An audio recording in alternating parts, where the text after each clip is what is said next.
Bienvenue pour cette nouvelle vidéomélie de l'abbé Mahouet. L'invité de ce dimanche est le doyen de Bruxelles-Nord-Est, Eric van Krenest, notre doyen. Il vient nous dire comment il voit la vie pastorale en ce temps de Covid et ce que cela change dans sa façon de vivre comme prêtre et comme doyen. Son témoignage est suivi d'un reportage sur ce qui a été réalisé chez nous à l'occasion de la canonisation du Père Damien en 2009.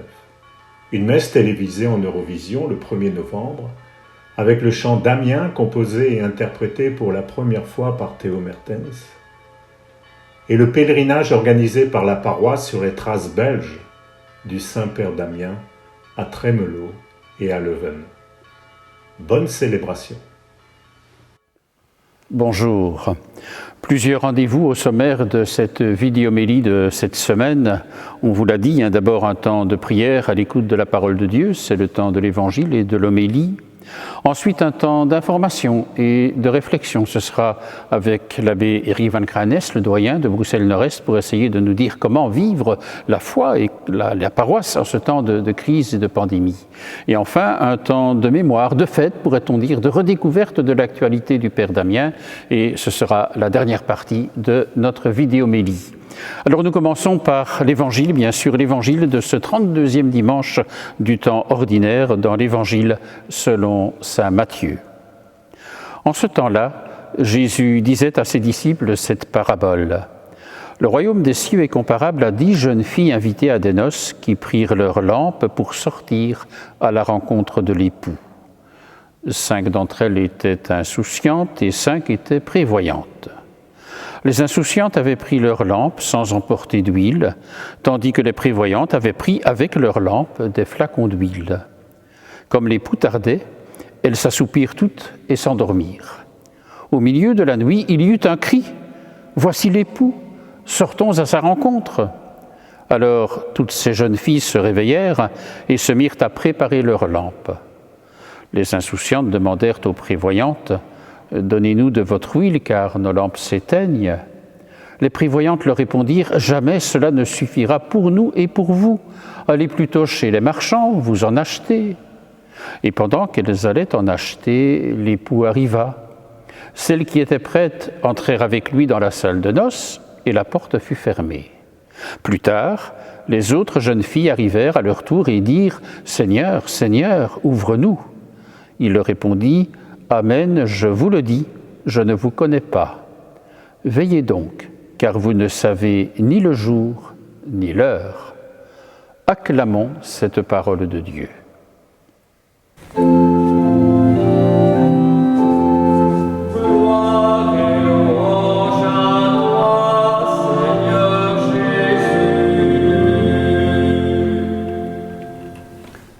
Frères et sœurs, le mois de novembre, c'est véritablement la fin de l'année liturgique. Nous avons, rappelez-vous, célébré la belle fête de la Toussaint, c'était dimanche passé, le 1er novembre. Il nous reste 3 dimanches de ce mois de novembre et qui vont clôturer l'année liturgique, l'année A, comme on l'a appelé, parce qu'on a suivi l'évangile selon saint Matthieu. Et c'est encore dans l'évangile selon saint Matthieu que nous irons chercher les évangiles de ce mois de novembre. Alors c'est en quelque sorte le temps de l'eschatologie, comme on dit. Et vous le savez, il n'y a pas de foi chrétienne sans eschatologie. Et qu'est-ce que l'eschatologie, sinon justement tout ce qui concerne ce qu'on appelle parfois les fins dernières, c'est-à-dire, pour le dire autrement, tout ce qui concerne notre destinée, toute la question de savoir s'il y a quelque chose après la mort. Et nous savons comme chrétiens que ce qui est au cœur de la foi chrétienne, c'est véritablement la résurrection et donc la vie éternelle, la vie du royaume de Dieu. Et c'est tout cela qui va nous être dit durant les évangiles de cette fin du mois de novembre, qui deviendra alors un temps d'intériorité, un temps d'intercession aussi dans la prière, un temps au fond pour vivre la communion des saints, pour dire l'espérance de la vie éternelle, et très fort, et enfin aussi pour faire de notre terre, je dirais, le laboratoire du royaume de Dieu. Alors c'est tout cela qui va nous être dit à travers 3 évangiles qui sont tous extraits de ce chapitre 25 de l'évangile selon saint Matthieu. Et ce sont 3 paraboles. La parabole que nous avons entendue aujourd'hui, le 32e dimanche du temps ordinaire, c'est la parabole qu'on appelle des vierges prévoyantes et des vierges insouciantes. Il y aura la semaine prochaine la parabole des talents. Et alors, le dernier dimanche que nous aurons de l'année liturgique, ce sera dans 15 jours, et ce sera l'évangile du jugement dernier, comme on l'appelle, c'est-à-dire de la dernière parole qui peut être dite sur quelqu'un. Et rappelez-vous, c'est ce que vous avez fait au plus petit des miens, c'est à moi que vous l'avez fait. Au fond, 3 étapes durant ce mois de novembre. La vigilance, c'est avec la parabole d'aujourd'hui, la responsabilité, les talents, et la fraternité et la solidarité à vivre en sachant que le service rendu est le service aussi rendu au Christ, et c'est le jugement dernier donc de la parabole qui terminera cette année liturgique en la fête alors du Christ roi, le Christ roi de l'univers. Mais prenons un petit moment pour essayer de redécouvrir alors la parabole qui vient de nous être proposée en ce 32e dimanche, je vous le disais, les vierges insouciantes et les vierges prévoyantes. Alors à travers cette parabole se pose au fond la question, pourrait-on dire, du temps qui coule. Qui sommes-nous finalement? Et est-ce que nous avons vraiment le souci d'être des veilleurs qui voulons préparer l'avènement du royaume de Dieu, en devenir les artisans, des veilleurs qui deviennent des éveilleurs? C'est vraiment au cœur de cette parabole. Alors, il nous est dit, oui, que le royaume de Dieu est semblable à 10 jeunes filles invitées à des noces. On retrouve le royaume de Dieu puisqu'il s'agit de paraboles, et le festin de noces est là pour nous dire, par l'image, bien sûr, on ne sait pas le dire autrement, ce qu'est la réalité du royaume de Dieu. Et donc, nous sommes invités vraiment à la vigilance. Et d'ailleurs, ce thème reviendra aussi au début de l'Avent, on en reparlera, mais c'est un temps qui est important, le temps de la vigilance. La vigilance est au cœur de la démarche chrétienne. Alors simplement quelques petites notes pour l'évangile que nous venons d'entendre et pour essayer de le comprendre. On nous dit d'abord que l'époux tarde à venir. En fait, si on comprend bien, le plus souvent, c'est nous qui sommes en retard par rapport à l'époux qui vient, mais c'est nous qui ne sommes pas prêts. Et donc, finalement, de retrouver pleinement que nous sommes citoyens du royaume de Dieu et que nous avons à le vivre déjà, et pas encore, mais dans la plénitude bientôt de ce qui nous sera donné de vivre et sera l'éternité, mais déjà aujourd'hui et dans la pleine lumière qui est celle de notre mission de chrétiens. Et alors on nous dit aussi, c'est peut-être impossible à comprendre quelque part, mais que les prévoyantes, donc les femmes, les vierges prévoyantes là, ne partagent pas leur huile. Quand les insouciantes viennent leur demander, elles disent « non, on ne veut pas partager ». Bon, d'abord, 2 choses. La première, c'est de dire que la parabole n'a pas pour objet de parler du partage et de la fraternité, ce n'est pas directement l'objet, mais c'est quand même étonnant. Mais cela nous dit quelque chose encore de plus profond, me semble-t-il, c'est qu'il y a pour chacun des choses dans la vie que nous ne faisons pas par procuration. Elles sont de notre responsabilité, que chacun de nous a une vie unique dont il doit faire aujourd'hui le chef-d'œuvre. Et donc c'est un petit peu tout cela qui nous est dit. Ce n'est pas une volonté de ne pas partager, c'est de dire, eh bien, il y a des choses qu'on ne partage pas dans le sens qu'on ne le vit pas par procuration. Et puis alors il y a la dernière parole qui est celle de l'Évangile aussi, à un moment la dernière parole qui est dite par l'époux et qui dit « je ne vous connais pas, je ne vous connais pas ». Alors quand on sait que l'époux, c'est un peu l'image de Dieu dans la parabole, est-ce qu'on peut dire que Dieu ne nous connaîtrait pas ? Alors comprenons bien de nouveau, c'est une parabole et j'y insiste un petit peu, mais ce n'est pas un verdict sans appel, c'est plutôt un constat de tristesse. Je dirais « je ne vous connais pas, je ne vous connais pas ». Mais c'est aussi en même temps l'invitation à entrer dans le projet de Dieu, d'être prêt, comme dit la parabole, et pouvoir alors être connu et reconnu dans le chemin qui est celui de ce royaume. Alors veiller, c'est toujours être prêt, c'est véritablement vivre la rencontre du Seigneur, et l'évangile de ce dimanche nous y invite d'une façon vraiment particulière. Puissions-nous faire de ce mois de novembre un temps qui nous prépare à entrer vraiment dans la compréhension de l'Évangile de ce chapitre 25 de Matthieu, qui est la parabole qui nous invite, je vous le rappelle, à la vigilance, à la responsabilité et à la solidarité. Amen. Et nous allons maintenant retrouver l'abbé Eric van Krenest. Il est le doyen de Bruxelles-Nord-Est, le doyenné auquel, dans nos paroisses de Stockel-au-Bois et ici à Saint-Alix, nous appartenons. Et je lui ai demandé de nous dire un peu comment vivre, je dirais, notre foi, et comment lui, comme prêtre, vit ce temps, qui est ce temps pas simple à vivre, c'est celui de cette pandémie, avec toutes les restrictions et consignes que nous connaissons. Nous écoutons son témoignage. Nous vivons donc une crise sanitaire d'une ampleur sans précédent qui touche le monde entier, notre pays, notre région de Bruxelles et aussi bien sûr nos communautés chrétiennes. Alors cette crise, elle révèle beaucoup de choses. D'abord, un tas de dysfonctionnements dans le monde qu'on connaissait mais qu'on ne percevait peut-être pas de façon très précise. Les inégalités, évidemment. On sait bien qu'on ne peut pas vivre l'épidémie de la même façon dans notre pays chez nous, dans notre pays du tiers-monde. Des gestes simples comme se laver les mains, qui nous paraissent évidents chez nous. Dans beaucoup de pays, c'est un fameux défi de trouver un point d'eau pour se laver les mains et y avoir des règles d'hygiène minimales. Je pense aux personnes qui doivent vivre un confinement. Il y a des gens, c'est impossible de rester avec une famille nombreuse, un petit logement. Il faut sortir, il faut aller vivre. Et donc, il y a des inégalités certainement dans les façons de vivre cette épidémie chez nous ou dans d'autres pays, bien sûr. Mais rien que chez nous, le mot, il y a plusieurs mots qui me frappent. C'est d'abord le mot fragilité. On ne pensait pas qu'on était aussi fragile. Nous vivons dans un monde aseptisé. Tout est sécurisé, millimétré, bien cadré. La moindre initiative que l'on prend doit faire l'objet d'autorisation pour voir si on peut. On met un clou dans un mur, on met une prise de courant quelque part, il faut des autorisations. On prépare à manger pour un groupe, il faut des règles alimentaires, une cuisine équipée aux normes. On ne pensait pas que nous pouvions vivre une telle crise sanitaire chez nous. Et donc ce qu'on avait l'habitude de voir au loin, des épidémies, des maladies, voilà que ça nous frappe de plein fouet chez nous ici. On avait l'habitude de voir ça de loin à la télévision. Et donc, on se rend compte que nos sociétés, aussi technologiques et évoluées soient-elles, ne sont pas à l'abri d'un simple virus finalement, qui fait beaucoup de dégâts. Et donc, nous sommes fragiles. Je crois que c'est pour nous, occidentaux, qui avons l'habitude de vivre dans un certain confort, une certaine sécurité, c'est une grande découverte. Alors, quelle attitude cela peut provoquer chez nous chrétiens et dans nos communautés chrétiennes? Je pense d'abord au mot responsabilité. Nous sommes responsables de faire en sorte que cette épidémie ne progresse pas. Je me dis parfois que le nouveau mot de la charité, c'est celui de ne pas mettre les autres en danger. Et nous sommes responsables, comme communauté chrétienne, de respecter le mieux possible les règles sanitaires qui nous sont demandées, de ne pas vouloir les contourner par des artifices en voulant malgré tout maintenir à tout prix nos habitudes. Soyons solidaires et responsables. Et le mot solidaire, justement, c'est aussi un mot important parce que nous avons dans la société des gens fragiles, bien sûr, des personnes âgées, des personnes malades, des personnes isolées qui vivent très durement ce temps de confinement ou de quasi-confinement de cette deuxième vague.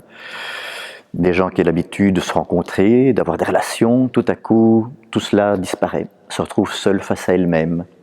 Et donc, comme chrétiens, nous nous devons d'être solidaires par rapport à eux, en essayant de briser cet isolement, en faisant un signe pour dire non, tu n'es pas seul. Être proche des personnes fragilisées économiquement, mais aussi psychologiquement. Donc fragilité, responsabilité et solidarité qui nous appellent à l'action. Nos vies chrétiennes et nos communautés chrétiennes, concrètement ici à Bruxelles, sont bien sûr bouleversées parce que notre organisation, nos activités ne peuvent plus avoir lieu comme d'habitude. Je pense aux célébrations, bien sûr. On a l'habitude de se rencontrer, de se parler, de s'échanger un mot, de se faire la bise, de se donner la main. Le geste de paix, le Notre Père, on se donne la main, tout ça ne peut plus avoir lieu. C'est choquant, effectivement. Mais je me dis qu'il faut peut-être faire preuve, et c'est un autre mot que je voudrais souligner, le mot créativité. Il n'y a pas qu'une façon de vivre comme chrétien dans le monde. Notre foi peut se vivre de bien des façons. On a bien sûr une tradition séculaire et multiséculaire, mais au cours des siècles, l'Église s'est sans cesse adaptée et a inventé de nouvelles façons de vivre sa foi. Nous vivons dans un monde aussi d'une grande capacité technologique.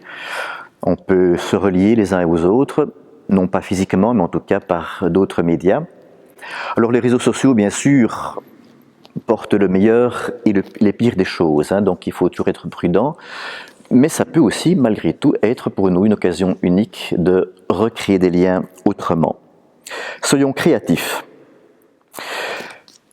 Comme prêtre aussi, bien sûr, moi, ça me touche, ce que nous vivons. Au tout début, je me souviens de cette épidémie au mois de mars, quand on a commencé le confinement. J'ai commencé à prendre mon agenda et à barrer systématiquement de plus en plus de choses, de rendez-vous, des rencontres, des célébrations, des préparations de célébrations, de rencontres. Tout ça finalement remplit fort l'agenda et tout se libérer. Alors le premier jour, on se dit « Ah, un peu de repos, ça fait du bien d'aérer un petit peu son agenda ». Et plus le temps passe, plus je me suis dit « Mais au fond, où est-ce qu'on va comme ça ?» Ça devient un grand vide. Et donc, je me suis dit, mais qu'est-ce que c'est qu'être prêtre en l'absence d'une communauté physique? On rencontre tout le temps des gens comme prêtres, comme pasteurs d'une paroisse, d'une unité pastorale, d'un doyenné. Et tout à coup, toutes ces rencontres n'ont plus lieu, en tout cas plus de façon normale. Alors j'ai dû bien sûr me mettre aux réunions virtuelles, découvrir Zoom et d'autres choses, les groupes WhatsApp, etc. J'ai envoyé quantité de mails pour transmettre des informations. J'avais la chance de recevoir beaucoup d'informations et de la partager aux fidèles que je connais, pour lesquels j'avais les coordonnées. Notre petite équipe dans notre unité pastorale a pu créer ainsi des groupes de partage ou de rencontres virtuelles. Alors c'est sûr que comme chrétiens et comme pasteurs, comme prêtres, nous devons sans cesse nous réinventer. Et je me dis que ce que nous vivons maintenant, si on positive les choses, peut être aussi comme un signe des temps, pour nous secouer et nous dire, mais est-ce que je ne vis pas parfois ma foi dans la routine? Est-ce que je n'ai pas besoin d'être un petit peu secoué pour réfléchir à ce que je vis? Quand je prie en communauté, est-ce que je ne me laisse pas parfois un peu trop porter par les autres et prier chez moi à la maison? Ça demande plus d'efforts, c'est sûr. Prendre son évangile, lire une lecture, un commentaire. Prier personnellement, seul chez soi, c'est peut-être moins facile que quand on est porté par une communauté. Les deux dimensions sont importantes, la prière communautaire et la prière individuelle aussi. Peut-être que ce temps nous est donné de redécouvrir aussi la prière individuelle, la relation plus personnelle à Dieu. Et puis j'ai aussi l'occasion de célébrer quelques confirmations. Dans l'entre-deux confinements en octobre et septembre, dans des circonstances très strictes en termes de distance, eh bien je me dis, il y a quelque chose à découvrir là aussi. Je n'ai jamais vu, ou vécu en tout cas, des confirmations avec un tel recueillement. Une assemblée certes moins nombreuse, mais chaque confirmant vient avec ses parents, son parrain, sa marraine et 2-3 personnes de sa famille. Je me suis aperçu de l'écoute de ces enfants et des familles qui étaient là, écoute que je n'avais rarement vu dans d'autres circonstances, quand l'église est bondée, qu'il y a des photographes partout, que les gens papotent, qu'il y a un brouhaha dans l'église. Je me dis, est-ce qu'il n'y a pas là quelque chose aussi à redécouvrir du recueillement que l'on peut vivre ainsi dans ces circonstances? Alors voilà, la crise est là, ce n'est pas facile. Elle nous met au défi d'inventer de nouvelles manières de vivre comme chrétiens, de nouveaux chemins. Mais je crois qu'aussi on pourra en retirer pour après la crise des atouts pour après et se réinventer comme chrétiens et comme communauté chrétienne. Merci Eric, merci à l'abbé Van Krennes, le doyen de Bruxelles Nord-Est, pour vivre ce temps. Et maintenant, on change un peu d'époque, j'allais dire. Je voudrais vous inviter à nous retrouver en 2009. C'était l'année de la canonisation du Père Damien et nous savons que nous sommes proches du Père Damien, nous l'avons dit dans la vidéomélie de la Toussaint. Et le Père Damien qui a été canonisé a aussi été célébré dans notre paroisse de différentes façons. On va d'abord se retrouver le 1er novembre de 2009, c'était lors d'une messe télévisée en Eurovision depuis notre église ici à Saint-Alix, avec ce beau chant de Thio Mertens, Damien. Je vous propose de l'écouter et puis de nous retrouver avec des paroissiens dans un pèlerinage qui a été fait le 11 novembre de cette année 2009, donc un mois jour pour jour après la canonisation du Père Damien, pour aller à Trémelot, qui est le village natal du Père Damien, et à Leuven, là où il est enterré. Alors voilà, je vous invite à retrouver dans la fraîcheur du moment, dans un temps qui était sans les distanciations et autre chose, mais de retrouver toute la ferveur d'une communauté qui était celle que nous avons vécue à ce moment-là pour célébrer le Père Damien et aller en pèlerinage sur les terres dans laquelle il est né. Voilà, donc à nous de nous retrouver sur les pas de Damien. Les jours de Toussaint ne se ressemblent pas à l'église Saint-Alix. Avant la célébration sans assemblée, retransmise en cette année 2020 sur YouTube, il y eut le 1er novembre 2009 la messe de la Toussaint, retransmise en Eurovision depuis l'église Saint-Alix dans le cadre de la canonisation du Père Damien. Présidée par l'abbé Philippe Maouet, la messe fut célébrée en présence des Pères des Sacrés-Cœurs, la congrégation du Père Damien, et des Petites Sœurs des Pauvres dont la fondatrice, Sœur Jeanne Jugan, avait été canonisée à Rome le même jour que le Père Damien, soit le 11 octobre de cette même année 2009. L'homélie était prononcée par le Père Charles Delay. Heureux les artisans de paix, ils seront appelés fils de Dieu. Le bonheur est le premier et le dernier mot de la vie du disciple de l'Évangile. Et Théo Mertens participait avec les chorales paroissiales à l'animation des chants de la nombreuse assemblée. Il y eut pour la première fois sans doute le chant composé à cette occasion par Théo Mertens, Damien. Dans le bocage brabançon, il vivait heureux parmi ses frères et sœurs. Mais de l'autre bout du monde, du milieu d'une île prison, lui parvint l'appel des chantiers du Seigneur. Car de la lande flamande jusqu'au bout des océans, la moisson est abondante et Dieu attend.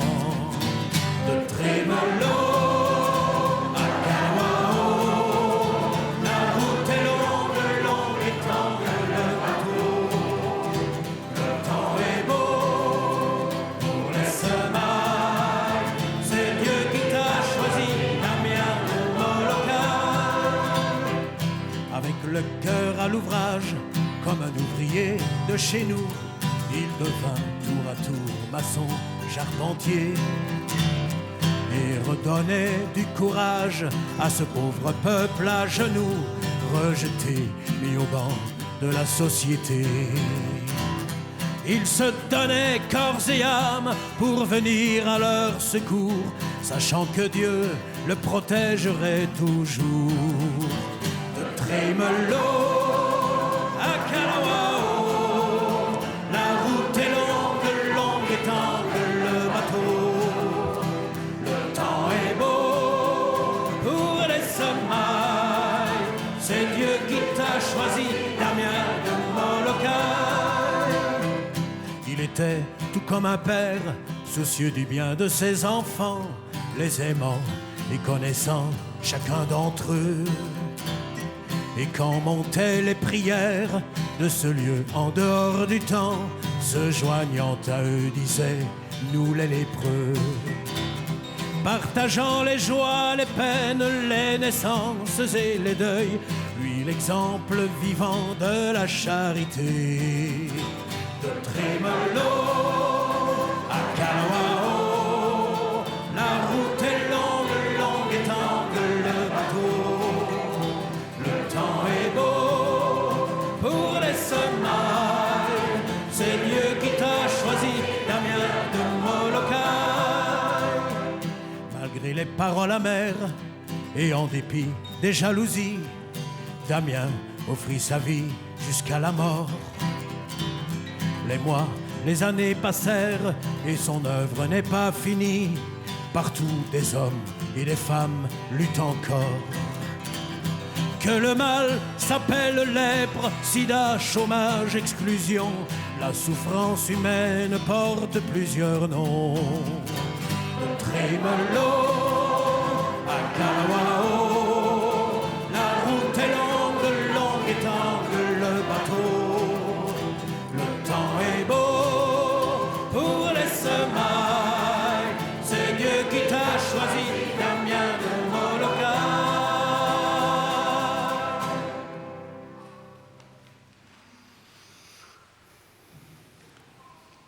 Et concluons notre prière.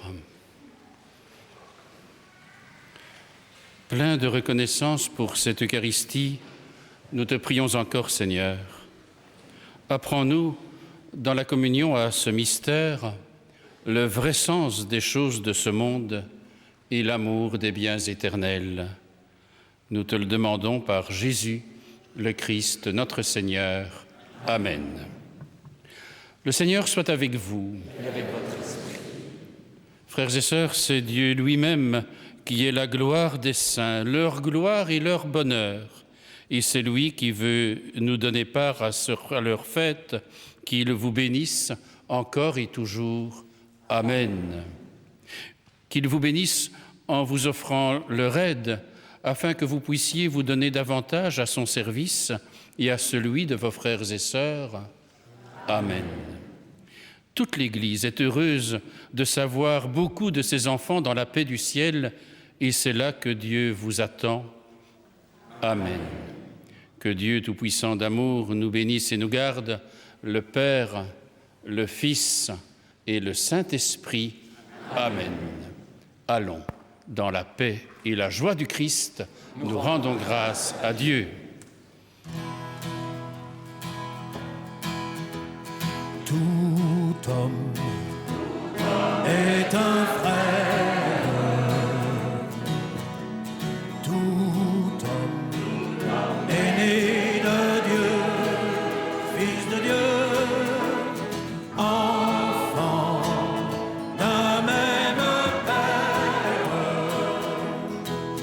qui nous aime dans les cieux.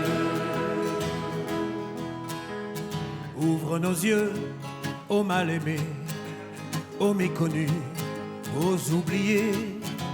Fais-nous rejoindre dans les rues la grande foule des exclus. Est un frère, tout homme est né de Dieu, fils de Dieu, enfant d'un même Père, qui nous aime dans les cieux. Tout homme est un frère,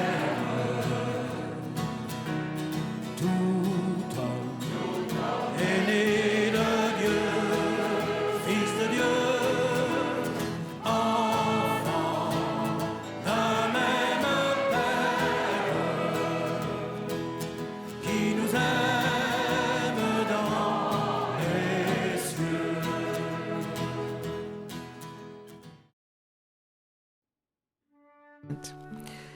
C'était le 11 novembre 2009, un mois exactement après la canonisation du Père Damien à Rome. C'est ce jour-là que la paroisse Saint-Alix a organisé un pèlerinage à Trémelo et à Leuven en l'honneur du Père Damien.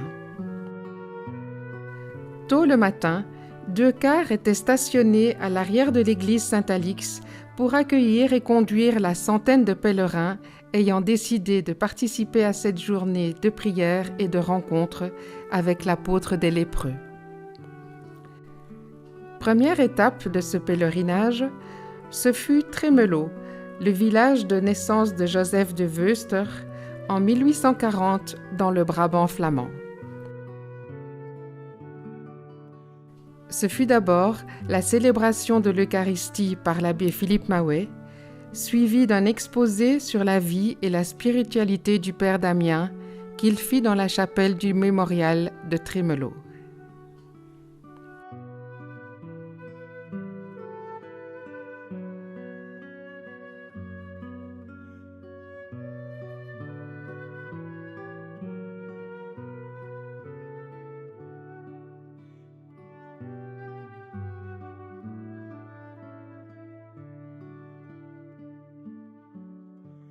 Avant de visiter les lieux où vécut le Père Damien, guidés par un père des Sacré-Cœur, les pèlerins ont pu se rendre dans sa maison natale.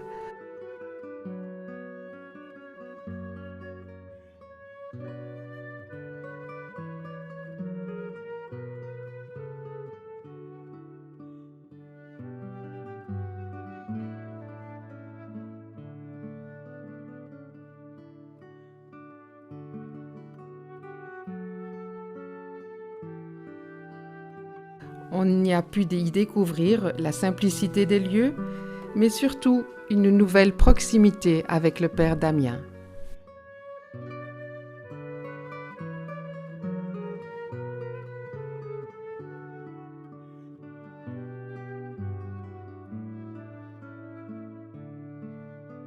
Le repas de midi précéda le départ de Tremelo vers Leuven, où est enterré l'apôtre de Molokai.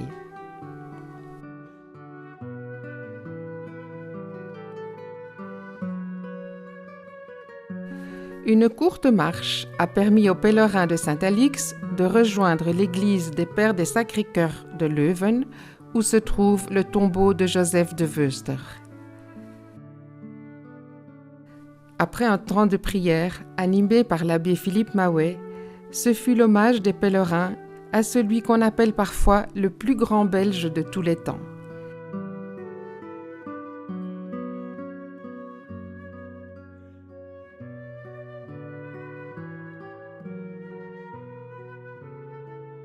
La signature du registre de ce mémorial permet de laisser la trace du passage des pèlerins de la paroisse Saint-Alix. C'était le 11 novembre 2009.